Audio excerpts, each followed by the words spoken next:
Picture this scene. It is 1952, and in a dimly lit library in Chicago, a brilliant Romanian scholar named Mircea Eliade is hunched over ancient texts that most academics would never dare to touch. He is reading forbidden manuscripts, studying archaeological evidence that has been systematically ignored, and connecting dots that the established academic world refuses to acknowledge. What he discovers in those countless hours of research will change everything you think you know about spirituality, about the divine, and about the deepest nature of human consciousness itself. As he reads these ancient texts, Eliade realizes he has stumbled upon the most carefully hidden secret in human history, a secret so revolutionary, so threatening to the established order, that entire civilizations have spent thousands of years trying to erase it from human memory, the secret of the sacred feminine. But here is what makes this discovery so extraordinary. Eliade was not looking for this truth when he found it.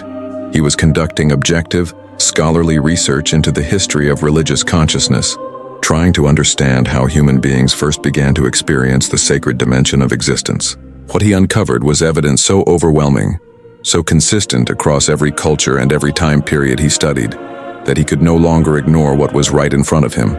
Every ancient civilization, without exception, had recognized that the primary manifestation of the divine in human experience came through the feminine principle, not as a secondary aspect, not as a complement to masculine divinity, but as the fundamental source of all sacred power and spiritual transformation. You need to understand something crucial about what Eliade discovered.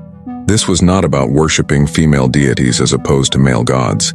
This was about recognizing that the very capacity for human consciousness to experience the sacred, what he called the hierophanic dimension of reality, was intrinsically connected to what these ancient cultures understood as the feminine nature of existence itself.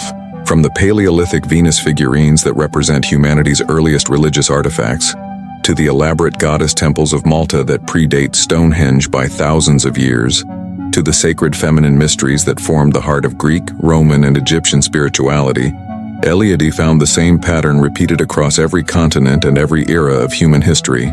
The more Eliade studied these ancient sources, the more he realized that modern civilization had not simply forgotten about the sacred feminine. Something far more deliberate and systematic had occurred.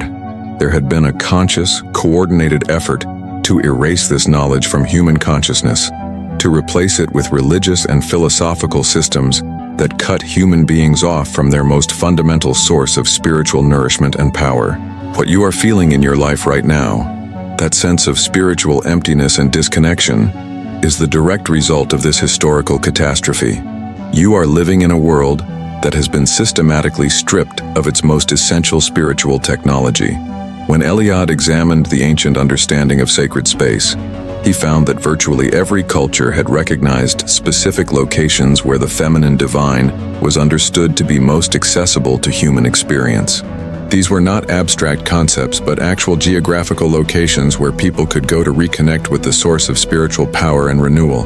Sacred groves where the Earth Mother was understood to dwell, caves that were seen as the womb of the great goddess, springs and wells that were considered the blood and tears of the divine feminine. These places were not decoration or metaphor. They were functional spiritual technology that allowed human beings to access states of consciousness that are almost completely unavailable in our modern world.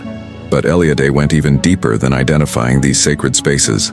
He discovered that the ancient world understood something about time itself that we have completely lost. He found that traditional cultures recognized what he called sacred time, cyclical rather than linear time, that moved in harmony with the rhythms of the feminine divine, the lunar cycle, the seasonal cycle, the life cycle of birth, growth, death, and rebirth, that the ancient world saw as the fundamental pattern governing all existence.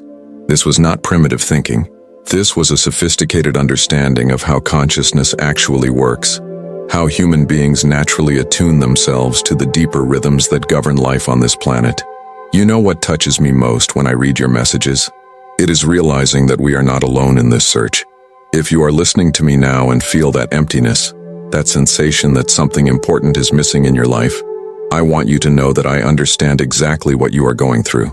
There were moments when I also felt completely disconnected from the sacred, lost in the midst of a routine that seemed to suck all the magic out of existence. That is why I want to ask you a very direct question.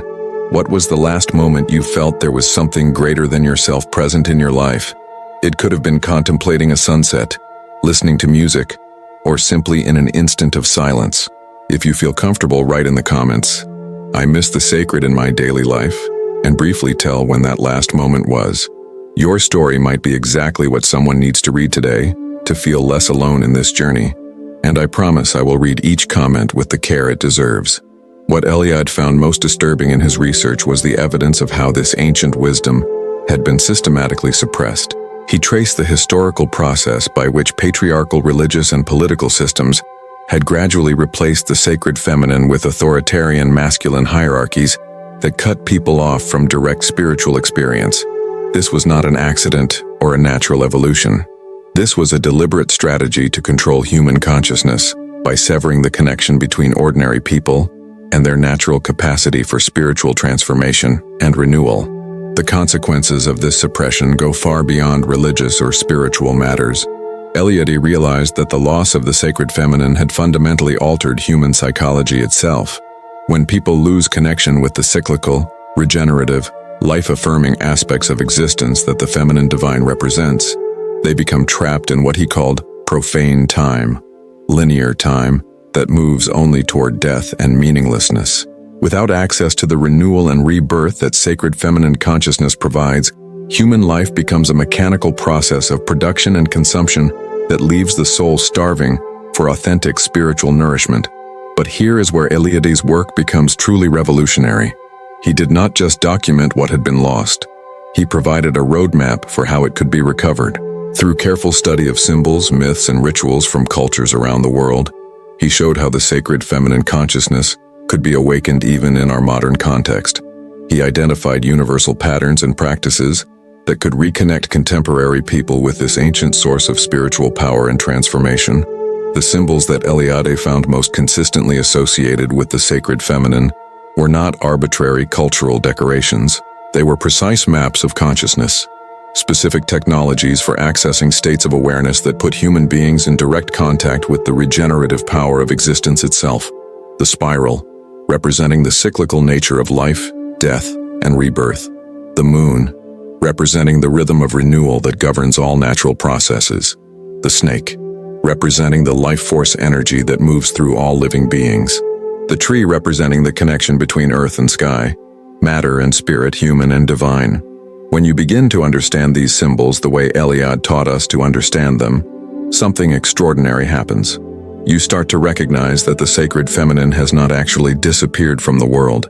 It has been hidden, suppressed, and ignored, but it continues to operate in the depths of reality whether we acknowledge it or not. Every birth, every creative act, every moment of genuine love or compassion, every experience of natural beauty, every instance of healing and renewal, all of these are manifestations of the sacred feminine principle that Eliade spent his life documenting and explaining. The ancient cultures that Eliade studied understood something about human psychology that we are only beginning to rediscover through modern neuroscience and consciousness research. They knew that human beings need regular contact with what they called the Great Mother, the source of life and renewal, in order to maintain psychological and spiritual health. Without this contact, people become disconnected, not just from the sacred dimension of existence, but from their own deeper nature, their own capacity for creativity, compassion, and authentic joy. If you are a woman, the suppression of the sacred feminine has robbed you of your connection to your own deepest source of power and wisdom. If you are a man, it has cut you off from the aspects of your own consciousness that allow for genuine intimacy, creativity, and spiritual growth. Regardless of your gender, the loss of the sacred feminine has impoverished your inner life in ways that you may not even realize, because you have never experienced what it feels like to live in conscious relationship with this fundamental aspect of reality. This is why Eliade's work feels so urgent and necessary in our current historical moment. We are living through what he would have recognized as a spiritual crisis of unprecedented proportions. The technological and economic systems that dominate our world operate according to principles that are directly opposed to the sacred feminine. Endless growth instead of cyclical renewal, competition instead of cooperation, exploitation instead of nurturance, linear progress instead of spiral development. The result is a civilization that is literally destroying the planet and psychologically devastating the human beings who live within it. But Eliade showed us that this is not inevitable. The sacred feminine consciousness that sustained humanity for tens of thousands of years is still accessible to us. It requires what he called a return to mythical thinking, a way of understanding reality that recognizes the symbolic and spiritual dimensions of existence alongside the material and rational dimensions. This does not mean abandoning logic or science. It means recovering the capacity for symbolic consciousness that allows human beings to experience meaning, purpose, and connection in their daily lives. The practices that Eliade identified for reconnecting with the sacred feminine are surprisingly simple and accessible. Spending time in natural settings where you can attune yourself to the rhythms of the earth and sky, creating sacred space in your own home where you can retreat from the demands of profane time and reconnect with the deeper rhythms of your own being, working with the cycles of the moon and the seasons to structure your inner work and creative projects, engaging in creative activities that allow the life force energy to move through you, freely and spontaneously. Most importantly, Eliade taught us to recognize that the sacred feminine is not something external that we worship or seek outside ourselves. It is a dimension of consciousness that lives within every human being, regardless of gender. When we learn to access this aspect of our own nature, we discover that we have always carried within us the capacity for renewal, creativity, and spiritual transformation that our ancestors found in their relationship with the Great Mother. The meditation practices that emerged from the cultures that Eliade studied were specifically designed to awaken this feminine consciousness within the practitioner. These were not techniques for escaping the world or transcending human nature. They were technologies for becoming more fully present to the sacred dimension that permeates ordinary reality. When you practice these ancient methods of awareness, you begin to experience what Eliade called hierophanies, moments when the sacred reveals itself through the most mundane aspects of daily life. You begin to understand that every meal is a communion with the Earth Mother who provides your nourishment. Every breath is an exchange with the atmosphere that surrounds and sustains you. Every moment of rest is a return to the womb of consciousness that regenerates your spirit. Every creative act is a participation in the ongoing creation of the universe itself. This is not poetry or metaphor. This is the literal truth about the nature of existence that the ancient cultures understood and that modern civilization has forgotten. If you have made it this far, it is because something inside you recognizes that there is a different path, a deeper way to understand your own spiritual journey. I know what it is like to feel lost amid so much noise of the modern world, seeking answers that always seem to slip through your fingers. That is why I created this space, this refuge where we can explore together the ancient wisdom that still pulses alive in our hearts.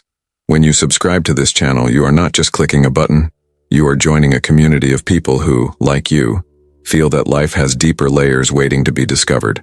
Here you will find not just knowledge but genuine embrace for your thirst for meaning.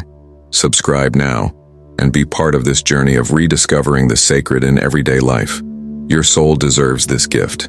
The path that Eliade revealed is not about returning to the past or rejecting the achievements of modern civilization. It is about recovering the spiritual technologies that our ancestors developed over thousands of years of careful observation and experimentation. It is about learning to live as whole human beings who have access to both the rational, analytical capabilities that allow us to navigate the modern world and the intuitive, regenerative capabilities that connect us to the deeper sources of meaning and purpose that make life worth living.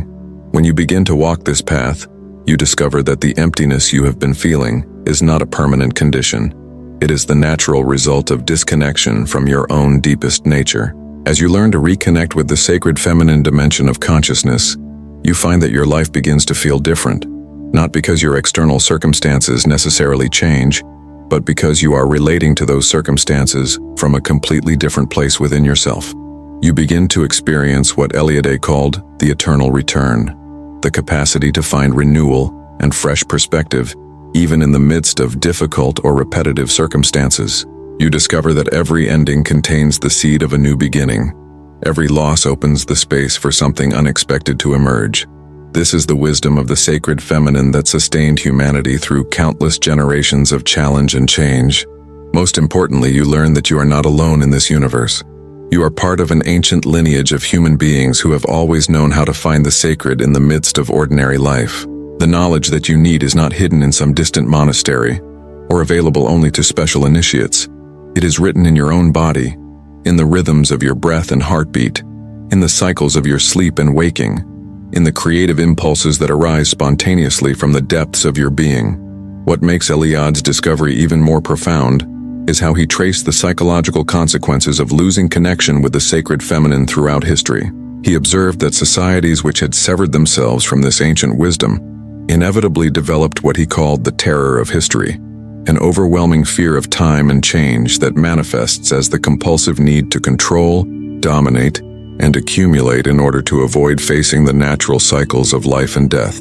This terror drives the relentless pursuit of progress at all costs, the exploitation of natural resources, and the treatment of human beings as mere economic units rather than sacred expressions of the divine. In cultures that maintained their connection to the sacred feminine, Eliade found a completely different relationship with time and change. These peoples understood what he called the eternal return, the recognition that every moment of life participates in sacred patterns that transcend the apparent chaos and suffering of historical events. They knew how to find the sacred in the midst of ordinary experience because they understood that the divine feminine principle operates through the most basic processes of existence: breathing, eating, sleeping, loving, creating, and dying. The initiation rituals that Eliade studied in cultures around the world were specifically designed to awaken this understanding in young people as they transitioned from childhood to adulthood. These were not mere cultural traditions or coming-of-age ceremonies. They were sophisticated technologies for transmitting the knowledge of how to live in conscious relationship with the sacred feminine dimension of reality. Through symbolic death and rebirth experiences, initiates learned to recognize that their individual identity was part of a much larger pattern of meaning that connected them to the cosmos itself. But what Eliade found most remarkable about these ancient initiation practices was that they were specifically designed to awaken different aspects of consciousness in men and women. For women, the initiation revealed the power of their natural connection to the cycles of creation, destruction, and renewal that govern all life. They learned to recognize themselves as embodiments of the Great Mother, carriers of the sacred knowledge that sustains and regenerates the world. For men, the initiation revealed how to align their masculine energy with the feminine principle, how to become protectors and servants of the sacred, rather than dominators and exploiters of it. This understanding of the complementary relationship between masculine and feminine energies was not about social roles or gender expectations in the way we think of them today. It was about recognizing that consciousness itself operates through these two fundamental principles: the masculine principle that provides structure, direction, and focus, and the feminine principle that provides creativity, intuition, and renewal. Both men and women contain both principles within themselves, but the sacred traditions understood that psychological and spiritual health required learning to balance and integrate these energies, rather than suppressing or exaggerating either one. The mythological stories that Eliade collected from cultures around the world consistently told the same fundamental tale: the story of how the sacred feminine principle creates, sustains, and regenerates the world through an endless cycle of birth, growth, death, and rebirth. But these were not primitive creation myths in the way that modern people often understand them. They were sophisticated psychological and spiritual teachings about the nature of consciousness itself and how human beings can participate consciously in the ongoing creation of reality. When you understand these myths the way Eliade taught us to understand them, you begin to recognize that they are describing processes that are happening within your own consciousness every moment of your life. Every breath you take participates in the same pattern of inspiration and expiration that the ancient myths described as the breathing of the great goddess.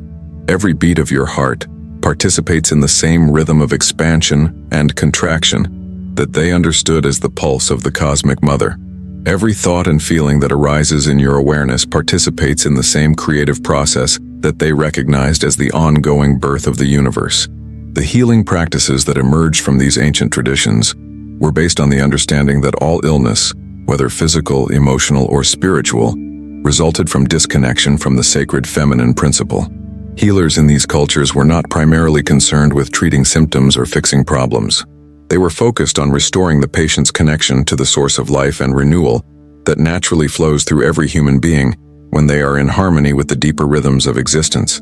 These healing modalities worked with what Eliade called the symbolism of the center, the recognition that every human being carries within themselves a sacred space that connects them directly to the divine, feminine principle. Through various techniques including meditation, breathwork, movement, sound, and ritual, healers would guide patients to rediscover this inner sanctuary and learn to access it regularly for spiritual and physical renewal. What modern medicine and psychology are only beginning to understand is something that these ancient healing traditions knew intimately, that human beings are not merely biological machines that occasionally break down and need to be fixed. We are conscious beings embedded in a web of sacred relationships that extend from our own bodies to the earth, the cosmos, and the divine source of all existence. When these relationships are healthy and flowing, we experience what traditional cultures called blessing, a sense of being held, supported, and nourished by forces much larger and wiser than our individual personality. The environmental crisis that we are facing in our modern world is not primarily a technical or political problem, although it manifests in those domains. It is fundamentally a spiritual crisis that results from the collective loss of connection to the sacred feminine principle that Eliade spent his life documenting. When human beings lose touch with their natural kinship with the earth and all living beings, they inevitably begin to treat the natural world as a collection of resources to be exploited, rather than as a sacred community to which they belong.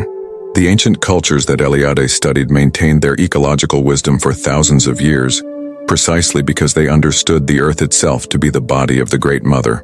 They could no more imagine destroying their natural environment than we could imagine deliberately poisoning our own mother. Their economic systems, their social structures, their religious practices, and their relationship with technology were all guided by the understanding that human life is only sustainable when it operates in harmony with the larger patterns of renewal and regeneration that govern all natural systems. This is not romantic idealization of the past. Eliade was careful to document both the wisdom and the limitations of traditional cultures, but he consistently found that societies which maintained their connection to the sacred feminine developed what he called a cosmic religiosity, a way of living that recognized the sacred dimension in every aspect of existence.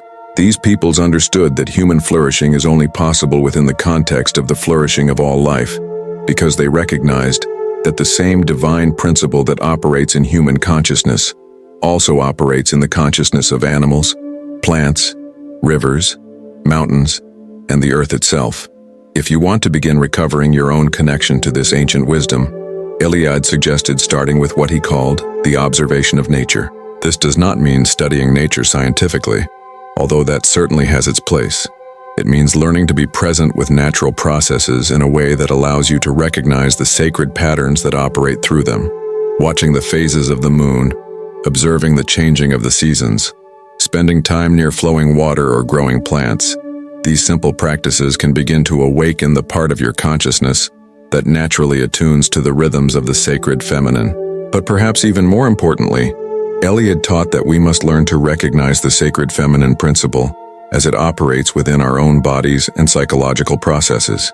The cycles of hunger and satisfaction, fatigue and rest, inspiration and rest, attraction and withdrawal that govern our daily experience are not mere biological mechanisms. They are expressions of the same creative intelligence that governs the cycles of the moon, the seasons, and the rise and fall of civilizations throughout history. When you begin to pay attention to these inner rhythms and learn to honor them rather than override them, something extraordinary begins to happen. You start to experience what traditional cultures called the blessing way, a sense of being guided and supported by an intelligence much wiser than your rational mind. You discover that your intuition becomes more reliable, your creativity flows more freely, your relationships become more nourishing, and your sense of purpose becomes more clear. This is not magic or superstition. This is the natural result of aligning your individual consciousness with the larger patterns of consciousness that operate throughout the universe. When you learn to live in harmony with these patterns rather than in opposition to them, you discover that life becomes much easier and more fulfilling, not because your problems disappear, but because you develop the capacity to work with challenges in a way that actually strengthens rather than depletes you. The The dream work that Eliade studied in various cultures was another powerful method for reconnecting with the sacred feminine principle. Traditional peoples understood that dreams are not simply random neural activity or psychological processing of daily events.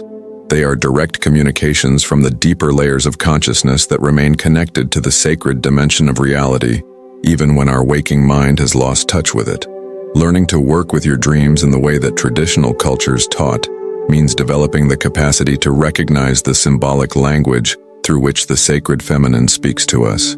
This requires what Eliade called symbolic thinking, the ability to perceive the deeper patterns and meanings that operate beneath the surface of apparent events. When you develop this capacity, you begin to recognize that your entire life is actually a kind of waking dream in which every person you meet, every situation you encounter, and every challenge you face is offering you opportunities to deepen your understanding of yourself and your relationship with the sacred. The artistic and creative traditions that emerged from cultures connected to the sacred feminine were understood to be forms of prayer and meditation, rather than mere entertainment or self-expression. When artists in these cultures created music, poetry, visual art, or dance, they understood themselves to be channeling the creative power of the Great Mother, rather than expressing their personal ideas or emotions. The resulting artworks had a transformative power that could heal trauma, inspire spiritual awakening, and strengthen community bonds because they emerged from and conveyed connection to the sacred source of all creativity. If you feel called to explore your own creative potential, approaching it from this perspective can transform the entire experience. Instead of creating to impress others or achieve success in the conventional sense, you can learn to create as a form of spiritual practice that connects you more deeply to the sacred feminine principle within yourself. Whether you write, paint, sing, dance, cook, garden, or express creativity in any other form, you can approach it as a way of participating in the ongoing creation of the universe itself. This is the forgotten truth that Mircea Eliade revealed about the feminine nature of existence. It is not a truth that belongs to any particular religion or culture. It is the birthright of every human being who has ever felt the call to live a life of meaning, purpose, and genuine spiritual fulfillment. The question is not whether this truth is available to you. The question is whether you are ready to remember who you really are and begin the journey of returning home to the sacred dimension of your own being that has been waiting patiently for you to rediscover it all along.